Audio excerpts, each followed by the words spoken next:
Posso falar uma coisa sobre o Boccaccio? Claro que sim.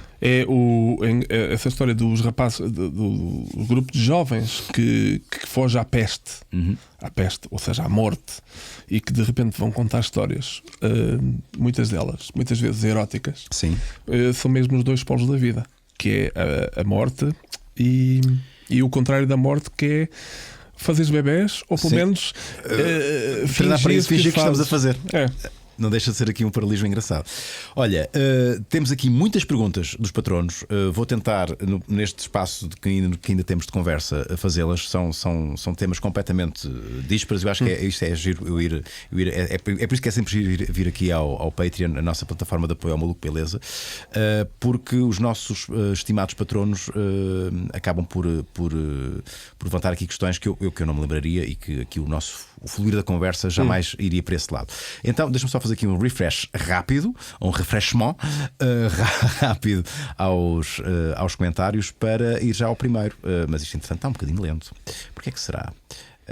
Já cá está. Espera aí, vou ter que fazer mais um. Eu quero ir do mais antigo ao mais recente. Ok. O Rijo, é assim que ele se chama, pergunta e trata-te por professor Ruizinho. Para si, qual o livro que lhe deu mais gozo fazer? O Aníbal Leitor. Porquê? Olha, foi um livro que desde o princípio até ao fim eu estava bem disposto, estava com um sorriso ameno a escrevê-lo. Estavas numa fase fixe da tua vida? Estava a ser pago, que é sempre bom. O dinheiro dá felicidade. Quer dizer, só não dá felicidade se o cheque for para outra pessoa. Sim. Mas o tema interessava-me. Tinha sido desafiado pelo meu editor e pela FNAC a fazer um pequeno texto sobre o prazer da leitura. Entusiasmei-me, em vez de ser um pequeno texto, saiu um grande texto. Um grande texto. E eu, desde o princípio ao fim, estava a fazer aquilo, por certo modo, para que nasci. Estava ao mesmo tempo a brincar e estava a dizer coisas sérias. Estava a dar uma aula sobre leitura e sobre o que é aquilo que tu fazes no teu outro day job, não é? Que é ser professor. Basicamente, estas duas coisas. Eu muitas vezes, quando estou numa aula, porto-me como escritor e o lado mau é que alguns livros, quando estou a escrever, são professorais quase. São professorais. Por exemplo, este maravilhoso, o livro sagrado da Factologia, é, por exemplo, um livro onde eu sou um bocadinho junto ao diálogo graval, porque aí posso ser um bocadinho doutoral, posso fazer doutrina. Sim, posso porque é mesmo isso que o livro está a fazer, é doutrina, convertam-se à nossa fé. Sabes que tu davas a um bispo muito giro. Tu estás a abrir vagas, não é? Estou a abrir vagas. Como é que chama a igreja? A Factologia. É a igreja. É uma igreja. E tu serás o sumo pontífice, não é? Sim, é como. Sim, mas se tu pagares bem, podes para o meu lugar. Quer dizer, porque isto ou abrir um franchise, porque isto é uma espécie de cientologia, só que sem Tom Cruise. Ok. Isso não é tão interessante. Não está à altura, é baixinho. E esse era um tema que tu, antes de começar o programa, tu querias falar desta coisa que o Marco disse: você parece. Pois é, vamos fazer aqui. Você parece, afinal, não é tão baixo como parece. Pois é, tu enganas. Normalmente as pessoas, quando no meu caso, olha, quando parece mais forte na televisão, parece mais alto na televisão. No teu caso, e tu, portanto, tu levas com isto todos os dias, talvez agora um bocadinho menos, não pareces tanto na televisão como parecias antes. É muito comum as pessoas pensarem que tu és mais baixo do que és na realidade, o que é um bocadinho raro. Porquê é que será? Eu acho que a explicação, eu já pensei muitas vezes nessa questão e comecei a ver que muitas vezes, por exemplo, tu tens um cantor como o David Bowie e o outro como o Brian Ferry. Sim.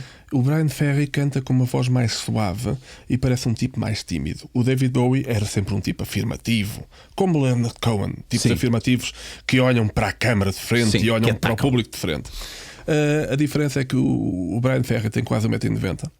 Enquanto que o David Bowie e o Leonard Cohen eram quase anões, eram pequeninos. Acho que há aqui um complexo de Napoleão? Não é tanto um complexo de Napoleão, é mais uma coisa prática. É uma coisa prática, é um bocadinho a mesma teoria que tu aplicas à história. Por exemplo, eu acredito que a geografia determina muitas vezes o destino dos países. E obviamente Portugal foi para o mar, porque para onde é que podia ir?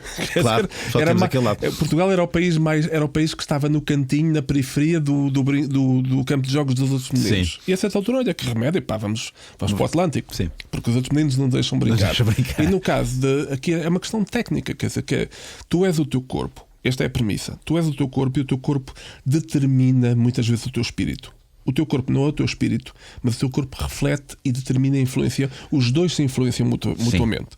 E é muito simples, quer dizer, e influenciam-se nesse sentido.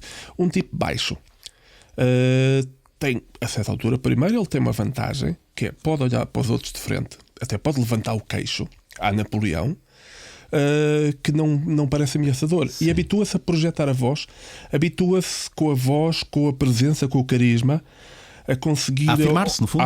Afirmar-se, porque tem que se afirmar. Sim. Não é complexo, é uma questão prática. É tão prático como os japoneses terem convencido os americanos na Segunda Guerra Mundial de que sabiam muito karatê. O que é que isto fez? Fez com que tipos que tinham 1,45 m de altura média fossem respeitados e temidos. E ainda hoje os americanos dizem: pois, eles eram preguiçosos. Os japoneses tinham menos armas, os japoneses eram mais pequenos, os japoneses eram menos, mas conseguiam fazer esse bluff. É bluff. E gritavam muito, lá está, e gritam muito. Eles a falar: banzai! Isso assusta. Assusta. Desde os 15 ou 16 anos que eu de repente dei um pulo, e os rapazes são mais tardios. Sim. E de repente tornei-me mais alto que a média da minha geração. Hoje em dia até já sou um rapaz baixo, como o meu pai. O meu pai foi campeão de basquete com 1,78 m nos anos 30. Mas nos anos 30 1,78 m era um gigante. Mas, portanto, eu com mais uns centímetros que o meu pai, eu era grande. Fiquei um rapaz grande. E, por exemplo, um grande amigo meu, Miguel Valdealmeida, outro grande amigo, Pedro Leite, enfim, amigos meus, muitos deles eram também altos. E o que nós tínhamos em comum é que todos nós aos poucos ficávamos curvados e todos nós suavizávamos a voz, sim. ao ponto de eu não saber se esta minha voz doce e quase sedutora se faz parte, se é um traço de caráter ou se foi construída, não sabemos.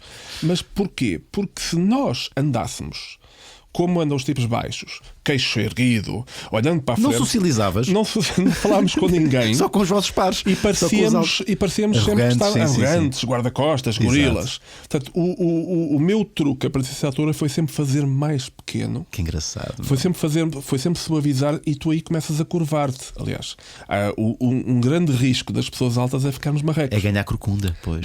E então nós... cá está, é evidente que somos obviamente grandes e em tamanho, mas aparentemente pequenos por isso nós tentamos suavizar. Quando chega um espaço como a televisão que não te mostra de pé, portanto não relativiza, sim. O que tu vês é tipos como o Mel Gibson. Tu vês isto, o Mel Gibson, o Humphrey Bogart, o Tom Cruise, que já falámos. Muitos dos atores de ação são anões, basicamente anões. São pequeninos, tipos pequeninos. Sim.